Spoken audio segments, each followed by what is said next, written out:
আলাইকুম ওয়া রাহমাতুল্লাহি ওয়া বারাকাতুহু। ব্রাদার ইন ইসলাম, সর্বপ্রথম এই ভণ্ড মৌলবি কি বলে শুনেন, তারপরে আমি কিছু বলছি। যারা আল্লাহর রাসূলকে আলিমুল গায়ব ভাবেন, যারা হাজির নাজির ভাবেন, তারা কোরআনকে মিথ্যা বলা হবে। তো ব্রাদার ইন ইসলাম, শুনলেন এই ভণ্ড মৌলবির ভণ্ডামি কথা। বলছে যারা নবীকে ইলমে গায়বের সংবাদদাতা মানে তারা কোরআনকে অস্বীকার করে। তো ব্রাদার ইন ইসলাম, আসুন আমরা মহাগ্রন্থ কোরআনকেই সর্বপ্রথম জিজ্ঞাসা করি যে কোরআন থেকে নবীর ইলমে গায়ব প্রমাণিত হয় কি হয় না। তো উঠান পবিত্র কোরআন শরীফ সূরা আলে ইমরান আয়াত নাম্বার 44 এর মধ্যে আল্লাহ রাব্বুল আলামিন বলছেন, যালিকা মিন আম্বাইল গায়বি নুহিহি ইলাইকা। আল্লাহ বলছে, হে আমার হাবিব, এই তো হলো গায়বের সংবাদ যা তোমার উপর প্রেরণ করে তোমাকে আমি শিখিয়ে দিলাম। শুধু তাই নয় মুসলমান, উঠান কোরআন শরীফ সূরা হুদ আয়াত নাম্বার 49 এর মধ্যে আল্লাহ পাক বলছেন, তিলকা মিন আম্বাইল গায়বি নুহিহা ইলাইকা। আল্লাহ বলছে, আমার হাবিব, এই তো হলো গায়বের সংবাদ যা তোমার উপর প্রেরণ করে তোমাকে আমি শিখিয়ে দিলাম।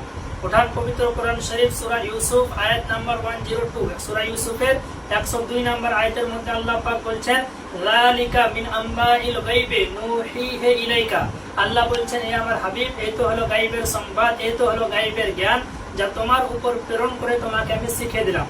শুধু তাই নয় মুসলমান, উঠান কোরআন শরীফ সূরা আলে ইমরান আয়াত নাম্বার 179, 179 নম্বর আয়াতের মধ্যে সূরা আলে ইমরানে বলছেন, ওমা কানা আল্লাহু লিয়ুতরিআকুম আলাল গায়বি ওয়ালাকিন্নাল্লাহা ইয়াজতাবি মির রাসূলিহি মান ইয়াশা। আল্লাহ পাক বলছেন যে আল্লাহর শান এটা নয় যে সর্বসাধারণ ব্যক্তিকে গায়বের জ্ঞান দিবেন, তবে হ্যাঁ, নিজের রাসূলদের মধ্যে যাকে মহব্বত করেন, যাকে ভালোবাসেন, সেই ব্যক্তিকে আল্লাহ পাক ইলমে গায়ব দান করে দেন।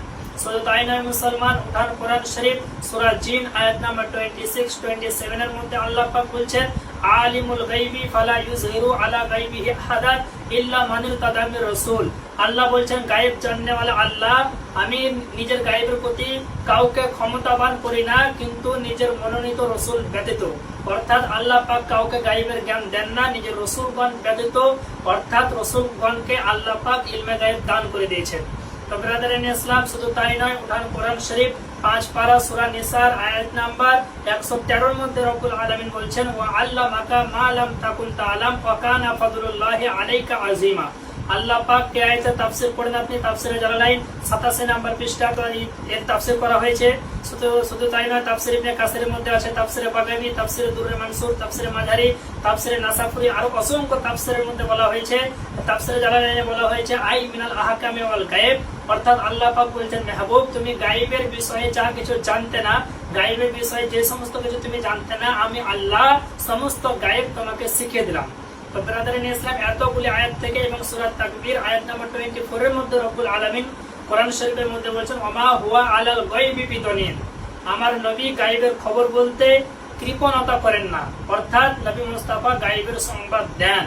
তো বোঝা গেল সূরা আলে ইমরান আয়াত নাম্বার 44 থেকে, সূরা হুদ আয়াত নাম্বার 49 থেকে, সূরা ইউসুফ আয়াত নাম্বার 102 থেকে, সূরা আলে ইমরান আয়াত নাম্বার 179 থেকে, সূরা জিন আয়াত নাম্বার 26, 27 থেকে, তারপরে সূরা আপনার নিসা আয়াত নাম্বার 113 থেকে, সূরা তাকবীর আয়াত নাম্বার 24 থেকে, 7 খানা আয়াত থেকে প্রমাণিত হলো আল্লাহ বলছেন, মেহবুব, আমি তোমাকে গায়বের জ্ঞান শিখালাম।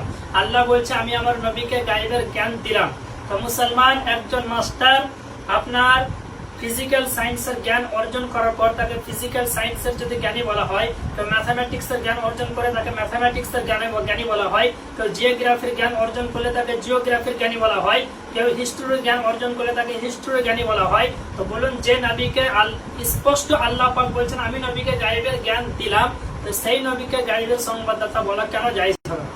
মাস্টার পড়ার পর তাকে মাস্টার বলা যদি জায়েজ হয়, উকিল হওয়ার পর যদি উকিল বলা যদি জায়েজ হয়, তো মুসলমান, যেই নবীকে আল্লাহ কোরআন পাকের মধ্যে দলিল কায়েম করে দিয়েছেন যে নবীকে আমি ইলমে গায়েব দিলাম, তো সুতরাং বোঝা গেল নবীকেও গায়েবের সংবাদদাতা বলতে হবে।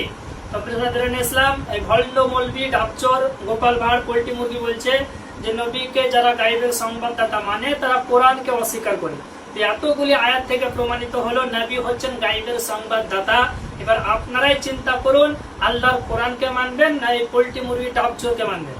তো মুসলমান, এই ডাবচরকে আমি বলবো, তুমি যে বলছো যারা নবীকে গায়বের সংবাদদাতা মানে তারা কোরআনকে অস্বীকার করে, এটা কোন কিতাবে লেখা আছে? ফতোয়া ডাবচুরিতে, না ফতোয়ায়ে ভাড়, না ফতোয়ায়ে পোল্ট্রি মুরগিতে? কোন কিতাবে লেখা আছে কিয়ামত পর্যন্ত চ্যালেঞ্জ থাকলো ডাবচোর তুমি এটা দেখাবে। ব্রাদারিন ইসলাম, এরা হচ্ছে জাহিল, এরা ইসলামকে বরবাদ করার জন্য, মানুষের ইমানকে নষ্ট করার জন্য সোশ্যাল মিডিয়াতে নেমেছে। তাই এই সমস্ত বেঈমান থেকে বেঁচে থাকবেন। তারপরে মিশকা শরীফের 28 পৃষ্ঠার মধ্যে হাদিস, মুসলিম শরীফ প্রথম খণ্ড 10 পৃষ্ঠার মধ্যে হাদিস।